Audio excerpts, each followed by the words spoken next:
सोचिए, समझिए, आगे बढ़िए। हेलो फ्रेंड्स, मैं दिव्या सिंह, स्वागत है आपका टेक स्टेप यूट्यूब चैनल में। फ्रेंड्स, यूनाइटेड नेशंस ने 1985 में ये डिक्लेयर किया कि हर साल अक्टूबर मंथ के फर्स्ट मंडे को वर्ल्ड हैबिटेट डे मनाया जाएगा और 1986 में पहली बार इसे मनाया गया। तब से लेकर आज तक हर साल अक्टूबर मंथ के फर्स्ट मंडे को वर्ल्ड हैबिटेट डे मनाया जाता है। इसे मनाने का मेन मोटिव लोगों को रहने के लिए पर्याप्त आश्रय, पीने का पानी, सफाई, हेल्थ, एजुकेशन, रोजगार और दूसरी ज़रूरी सर्विसेज अवेलेबल कराना था।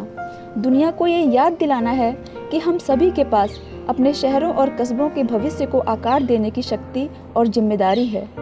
इसके अलावा गरीबी को समाप्त करने के लिए, गरीबों को बेहतर जीवन देने के लिए उनको जानकारी देना, जागरूक करना, प्रोत्साहित करना, उनके अधिकारों के बारे में और उन अधिकारों को कैसे प्राप्त करना है उसके तरीक़ों के बारे में, क्योंकि किसी भी इंसान के लिए झुग्गियों में रहना उसकी हेल्थ और लाइफ के लिए बिल्कुल भी ठीक नहीं है। इसलिए उनके आश्रय के मूल अधिकारों को ध्यान में रखते हुए उन्हें सांस लेने के लिए फ्रेश एयर, पीने के लिए शुद्ध और सुरक्षित पानी और सैनिटेशन की ओर ध्यान देने के लिए वर्ल्ड हैबिटेट डे मनाया जाता है।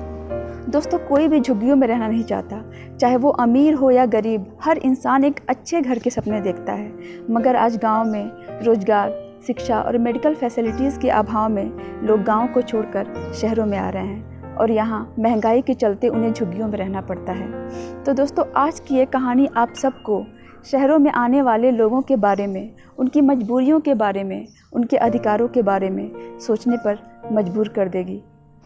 साथ ही आप ये भी समझ पाएंगे कि वर्ल्ड हैबिटेट डे मनाने की ज़रूरत क्यों महसूस हुई। ये कहानी यूपी के रहने वाले जलधर और उसकी पत्नी सावित्री की है। दोनों रोजगार की तलाश में गांव छोड़कर शहर आते हैं और वहां एक बस्ती में झोपड़ी बनाकर रहने लगते हैं। उस बस्ती में उनके साथ बहुत सारे लोग रहते थे, लेकिन उसी बस्ती में रहने वाले एक पोएट खिलावल नाम के बुजुर्ग और जग्गी से उनके टर्म्स काफ़ी अच्छे हो जाते हैं। एक दिन बस्ती में किसी पॉलिटिशियन का एक आदमी आकर बस्ती वालों को बताता है कि जल्द ही ये बस्ती टूटने वाली है। इस पर बस्ती वाले भड़क जाते हैं और उसका विरोध करने लगते हैं। फिर अपोजिशन पार्टी के कुछ लोग आकर उनसे झूठे वादे करते हैं कि वे हर हाल में बस्ती को बचा लेंगे, मगर फिर भी बस्ती तोड़ी जाती है। इस दौरान बस्ती के लोगों और बस्ती तोड़ने वालों में हाथापाई होती है। उस हाथापाई में खिलावल की मौत हो जाती है और पुलिस जग्गी को पकड़कर ले जाती है। बस्ती वाले खिलावल की डेड बॉडी को लेकर मंत्री जी के घर के सामने, जिनके कहने पर बस्ती तोड़ी जा रही थी, धरना देने के लिए पहुंचते हैं।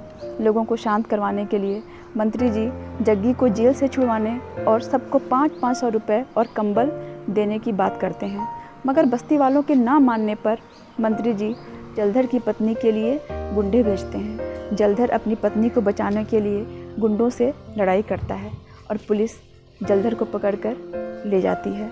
मतलब कहानी के अंत में भी बस्ती वालों को इंसाफ नहीं मिलता है। ये तो सिर्फ एक कहानी थी, मगर ये कहानी कहीं ना कहीं हमारे समाज की हकीकत भी है।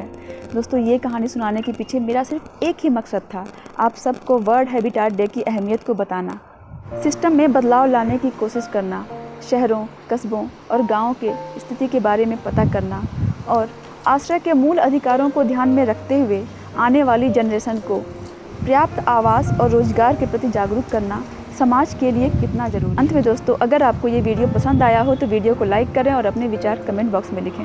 देखते रहिए टेक स्टेप यूट्यूब चैनल। फिर मिलेंगे एक और नई कहानी के साथ।